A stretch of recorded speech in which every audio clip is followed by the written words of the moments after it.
नमस्कार विलास दादा, मी दिगंबर तांबणे. नमस्कार. ही संपूर्ण सिस्टीम सडलेली आहे. पेपर फुटीचं आत्ताच प्रकरण नाही. 1988 साली मी MPSC साठी बसलो होतो.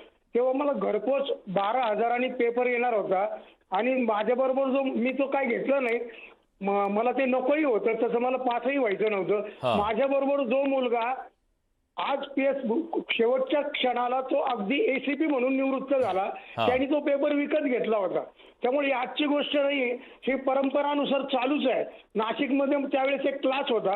त्या नाशिकच्या क्लासची लोक गॅरंटी द्यायचे, तुम्ही आमच्या क्लासमध्ये सहभागी व्हा, 1 वर्ष आमच्याकडे थांबा, तुमची खाण्यापिण्याची सोय होईल आणि तुम्हाला आम्ही 100% PSI बनवू. त्याच्यामुळे हे आजचं प्रकरण नाहीये, हे पिढ्यानपिढ्या चालत राहिलेलं आहे आणि हे चालतच राहणार. तुम्ही CCTV लावा, तुम्ही काही लावा, हे थांबणार नाही. पण आपल्याला थांबवावं लागेल. दिगंबरजी, तुम्ही क्लासेस वाल्यांचा महत्त्वाचा मुद्दा उपस्थित केला.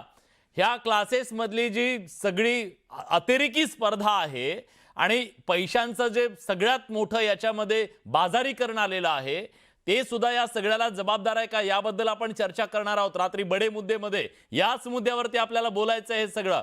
पण तुम्ही एक वाईट अनुभव तुमचा सांगितलेला आहे आणि हे चालत आलंय, निश्चितपणे हे चालत आलेलं आहे. पण हे कुठेतरी थांबलं पाहिजे, ही आपली भूमिका आहे. म्हणून आज आपण या राज्यातल्या नागरिकांच्या भावना काय आहेत ते सरकारपर्यंत पोहोचवण्याचा प्रयत्न करतोय.